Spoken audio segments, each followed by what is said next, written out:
भैया मेरी बात सुनो। अपनी आँखन के समूहे और बेपर्दा मती करइए, हाथ तेरे तलवार के भैया गर्दन मेरी फोड़िए।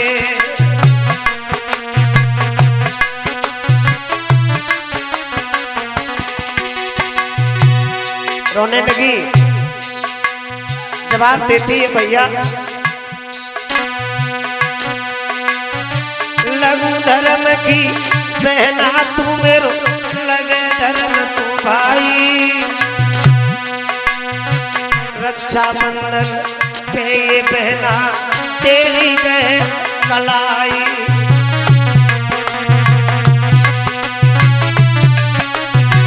ये भैया कंस धर्म के भैया कंस राज तो कब भुलाए नहीं पाऊं, और बरसाने से मथुरा में भैया देव जमाऊं।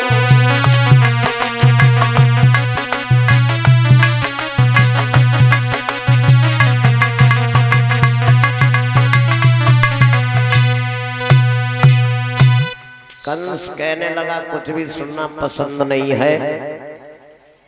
सुखदेव जी समझाते राजा परीक्षित, कंस ने जो कहा बस वही व्यवहार किया।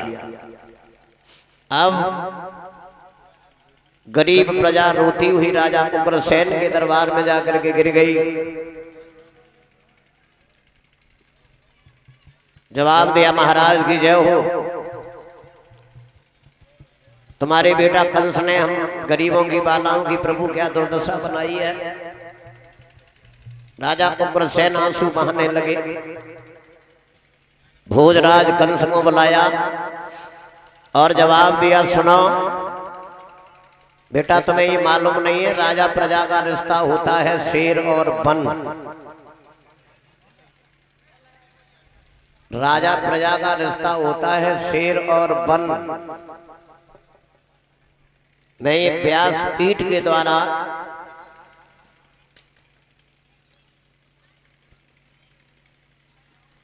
भगवान के चरणों में ध्यान लगा करके एक बात कहना चाहूंगा कि जिसने राजा प्रजा का रिश्ता निभाया है, उसकी दुनिया से जब विदाई होती है तो रह जाने वाले लोग बरसों तक आंसू बहाते हैं। संसार में नेताओं की कमी नहीं है, राजनीति गंदी नीति हो गई है। अब राजनीति अगर सीखनी है तो महाभारत को पढ़ो और सुनो। राजा प्रजा का रिश्ता निभाया है हमारे इस भूमि पे जन्म लेने वाले नहीं, उन्हें अवतारी कहना चाहिए। जहाँ हम आप लोग बैठ करके भगवान की कथा श्रवण कर रहे हैं, इस भूमि पे जन्म लिया है धरती पुत्र माननीय नेता जी आदरणीय मुलायम सिंह यादव जी ने। वैसे दुनिया में दो पुत्र हुए हैं, एक गंगा पुत्र भीष्म और दूसरा दर्जा मिला है धरती पुत्र यादवों के शिरोमणि आदरणीय नेताजी को। संसार से विदाई होने के बाद धरती आसमान भी रोया है उस रोज, मानव की कौन कहे। राजा प्रजा का रिश्ता होता शेर और बन। जिन्होंने राजा प्रजा का रिश्ता समझा है उन्होंने ऊंचाइयों तक पहुंच करके नाम कमाया है, और जिन्होंने राजा प्रजा का रिश्ता नहीं समझा है, एक बार प्रधान होने के बाद दोबारा सदस्य भी नहीं हो पाए। क्योंकि शेर अगर बन को मरवाएगा तो बन की रक्षा कौन करेगा, और शेर अगर बन को कटवाएगा तो अपना शरीर कहाँ छुपाएगा। ये बड़ा पवित्र रिश्ता होता है राजा और प्रजा का।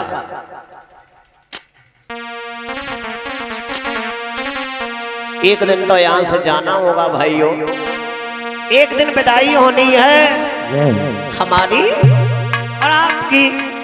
एक हमने गीत लिखा था उस रोज जब इस सैफई की भूमि पे हर मानव के आंखों से आंसुओं की धार लगी थी। उस दिन मैंने गीत लिखा कि जगत चलो जाए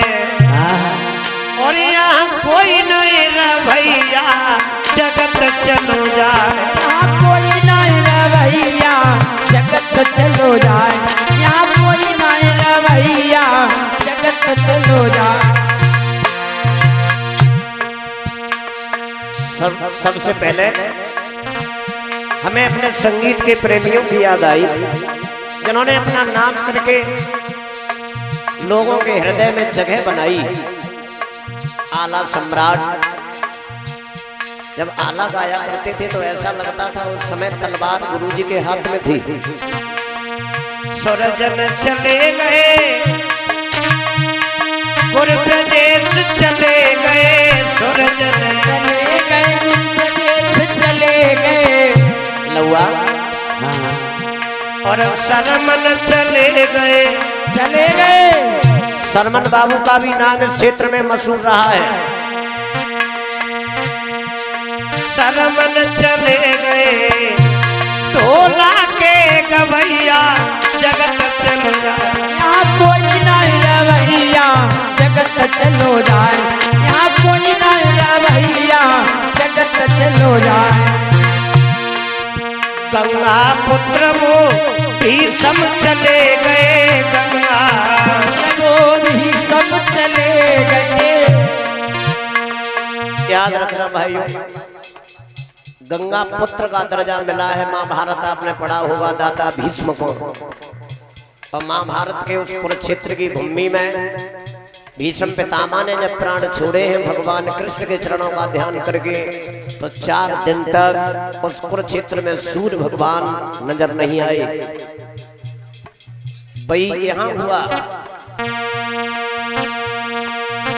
गंगा पुत्र वो भीषम चले गए,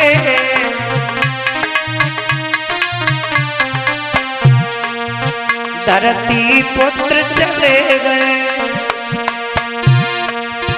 धरती पुत्र चले गए, जब से भई के भैया जगत चलो जाए, यहाँ कोई नहीं रे भैया जगत चलो जाए, यहाँ कोई नहीं रे भैया जगत चलो जाए।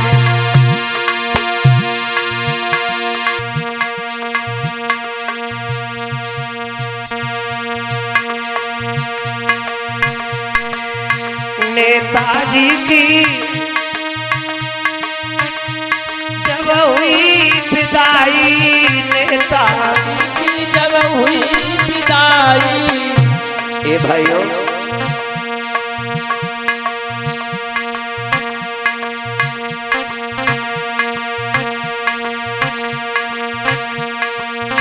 शोक लहर तब छाई, ये हो पेशोरग के जवैया जगत चलो जाए, यहाँ कोई नहीं रे भैया जगत चलो जाए, यहाँ कोई नहीं रे भैया जगत चलो जाए।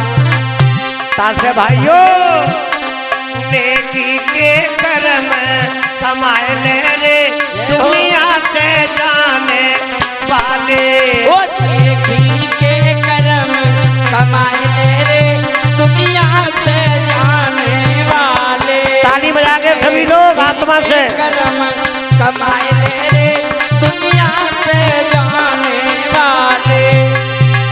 ये नेकी के कर्म कमाए ले रे दुनिया से जाने वाले, नेकी के कर्म कमाए ले रे दुनिया से जाने वाले,